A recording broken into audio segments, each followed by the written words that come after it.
यार सिम्पसन्स के first episode को जानबूझकर फनी की जगह इमोशनल क्यों बनाया गया था? परमैन के एंडिंग को क्रिएटर्स ने डोरेमोन के शो में क्यों बताया था? और शिनचैन की इस वाली एंडिंग में कितनी सच्चाई है? तो जैसे कि आपको पता ही होगा कि किसी भी कार्टून या एनिमे का फर्स्ट एंड लास्ट एपिसोड बहुत ज्यादा मैटर करता है, क्योंकि भाई उसमें हमारे बचपन का एक पूरा जो एरा छिपा होता है। तो यार आज उसी नॉस्टैल्जिक एरा को फील करने के लिए आज हम व्हाट द फैक्ट के इस वीडियो में जैसे कार्टून एंड एनिमे के first as well as last episode को जानने वाले हैं। सिम्पसन्स। फिर चलो इस वीडियो को हम अपने प्यारे फ्यूचर बाबा यानी सिम्पसन्स से स्टार्ट करते हैं। फिर सिम्पसन्स के फर्स्ट एपिसोड को 17 दिसंबर 1989 को हॉलीवुड टीवी के फॉक्स चैनल पर दिखाया गया था, जिसका नाम था Simpsons roasting on an open fire. इस एपिसोड में हमें सिम्पसन्स के फैमिली से इंट्रोड्यूस करवाया जाता है, जिसमें हमें सबसे पहले बार्ट के बारे में बताया जाता है, जो कि अपने पेरेंट्स की बात ना मानकर अपने हाथों पर एक टैटू बनवा लेता है। अब जब वो घर आता है तो उसकी मॉम को ये बात पसंद नहीं आती है और फिर वो अच्छे खासे पैसे लगाकर उस टैटू को हटवा देती है। अब यार इधर क्रिसमस का समय होता है और होमर को पता चलता है कि इस बार उसका बॉस उनको बोनस नहीं देने वाला, जिसकी वजह से होमर को पार्ट टाइम सैंटा बनना पड़ता है। बट भाई अगर आपने कभी सिम्पसन्स देखा होगा तो आपको ये तो पता ही होगा कि होमर और चिड़ियाघर वाले गधा प्रसाद में भैया कोई अंतर नहीं है, इसलिए बेचारा वहाँ भी वो सैंटा के लिए सिलेक्ट नहीं हो पाता। Inky Pinky Funky, Daddy bought the donkey. Donkey dies, daddy cries, Inky Pinky Funky.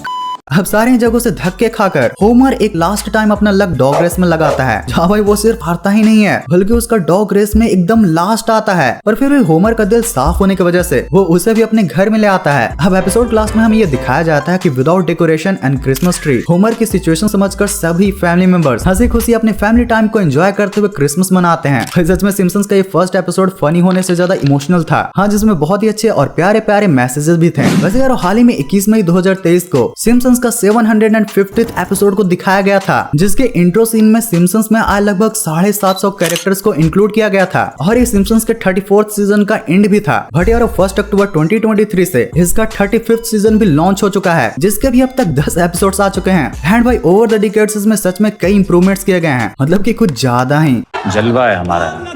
परमैन। तो यार अगर परमैन की बात करें तो उसका स्टार्टिंग तो ऐसे 2 अप्रैल 1967 में ही हो गया था, जिसके फर्स्ट एपिसोड का नाम था बर्थ ऑफ परमैन। यार इस एपिसोड में हमें मित्सुओ के नाम के एक लड़के को दिखाया जाता है, जो जब बाहर खेलने के लिए जाता है तो फिर परमैन वर्ल्ड के जियान एंड सुनियो उसकी बेइज्जती करके उल्टा उसे टॉय प्लेन जो क्रैश हो चुका था उसे ढूंढने के लिए लगा देते हैं। अब भाई प्लेन को ढूंढते ढूंढते मित्सुओ कुछ देर पेड़ों के बीच में खाई में गिर जाता है, जहाँ पर उसे बर्डमैन मिलता है। हाँ भाई ये वही बर्डमैन है जो जब भी बोल रहा था तो ऐसा लग रहा था कि विमल का एड कर रहा हो, बोलो जुबान कशी। हाँ तो यार यही विमल बर्डमैन मित्सुओ का शकल देखकर उसको परमैन के लिए सिलेक्ट कर लेता है एंड बोलता है आप जीत चुके हैं 7 करोड़। नहीं उससे भी बड़ी परमैन बनने की अपॉर्चुनिटी, जिसके पर्क्स के रूप में उसको मिलता है ये हेलमेट, बैज एंड ये रोबोट बॉडी। अब शक्तियां मिलने के बाद बर्डमैन उसकी टेस्ट ड्राइव टेस्टिंग अपने मीन फ्रेंड्स पर करता है, जो कि भाई उसका पर्दाफाश करने के लिए उसकी हेलमेट भी खोल देते हैं। बट इवेंचुअली हमारा बंदर बॉबी आकर बर्डमैन को सस्ते जियान एंड सुनियो से बचा ही लेता है।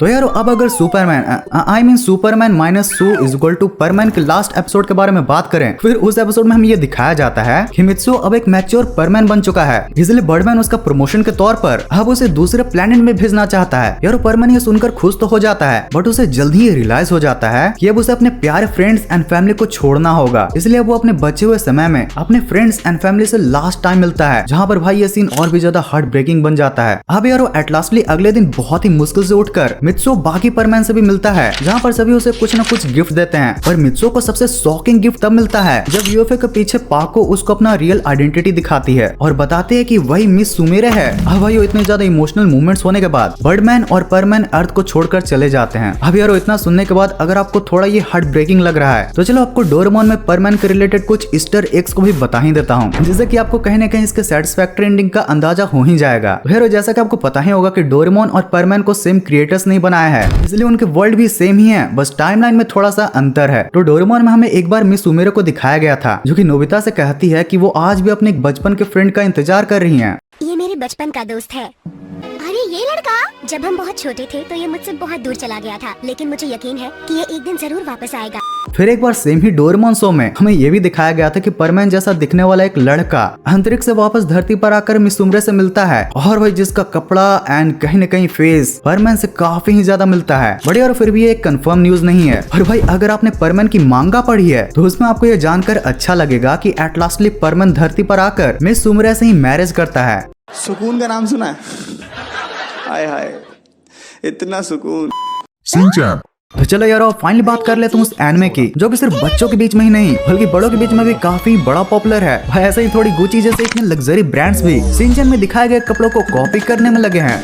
मतलब भाई गुची ने तो यहाँ प्रिंसिपल सर के कोट को सीधा कॉपी पेस्टिंग कर दिया है। भाई मुझे लग रहा है तुम कुछ भूल रहे हो। मैं भूल रहा हूँ? अरे हाँ गाइस, अगर शिनचैन के फर्स्ट एपिसोड के बारे में बात करें तो उसका फर्स्ट एवर एपिसोड 13 अप्रैल 1992 को आया था, जिसमें शिनचैन अब से भी कहीं ज्यादा क्यूट लगता है। फिर बेसिकली हम इस एपिसोड में यह दिखाया जाता है कि शिनचैन जब फर्स्ट टाइम शॉपिंग करने के लिए बाहर जाता है तो वो बेचारा सामान के नामों को भी नोट नहीं कर पाता है। ठीक है। अरे तुम बाएं हाथ से कब से लिखने लगे?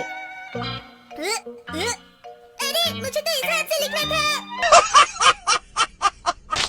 हाँ भाई, शिनचैन की इन्हीं शरारतों की वजह से जब वो मार्केट भी जाता है तो मसाई का काम बनाने की जगह और बिगाड़ देता है, जिसकी वजह से एट लास्टली मसाई को ही हैरी के क्लाइंट के लिए शॉपिंग करने के लिए बाहर जाना पड़ता है। एंड भाई मजे की बात तो ये होती है कि उस दिन एट लास्टली हैरी का क्लाइंट आता भी नहीं है। क्या बोलूं मैं इस पे? क्या बोलूं क्या मैं इस पे? मैं कुछ बोल ही नहीं सकता। ओके तो यारो, अब अगर शिनचैन की लास्ट एपिसोड के बारे में बात किया जाए तो भाई आपने इधर उधर या फिर कहीं से भी शिनचैन की वो रियल डेथ स्टोरी के बारे में तो जान ही लिया होगा। बट भाई सिर्फ ये एक झूठी थ्योरी ही है जिसका की प्रूफ आपको कई बार शिनचैन की मूवीज में भी मिलता रहता है। जैसे कि शिनचैन की 2013 की मूवी विलन एंड दुल्हन में हमें शिनचैन एंड हिमावारी दोनों के ही फ्यूचर को अच्छे से दिखाया गया है। हाँ जानता हूँ उसमें शिनचैन का फेस नहीं दिखाया गया था, बट भाई फिर भी कम से कम ये तो बता दिया गया था शिनचैन एंड हिमावारी बच्चे से बड़े हो जाते हैं। तो यार अब इतने इन्फॉर्मेशन के बाद कुछ मीम्स तो बनते हैं ना। सुनियो के साथ गलत हुआ। हेलो सर, क्या आप हमें ये बताएंगे कि आपने ऐसे टेढ़े मुंह वाला लड़का कहीं देखा है क्या? नहीं भाई, मतलब लिटरली पूरे डोरेमोन शो में मुझे अगर कोई कैरेक्टर पसंद नहीं है तो वो भाई सुनियो ही है। भाई इतना तो सुनियो डिजर्व करता है यार। Teacher versus student gone wrong. तुम इस बर्ड का नाम बताओ। सर ये तो नहीं पता। तुम फेल होते हो, तुम्हारा नाम क्या है? तो आप मेरे पैर देखो, मेरा नाम बताओ। हैकर है भाई, हैकर। अरे भाई साहब क्या दिमाग लगाया भाई। मम्मी 4 स्वेटर एक्स्ट्रा पहना दो पर ये पहना के स्कूल मत भेजो। अरे भाई ये मंकी टोपी भाई सच में।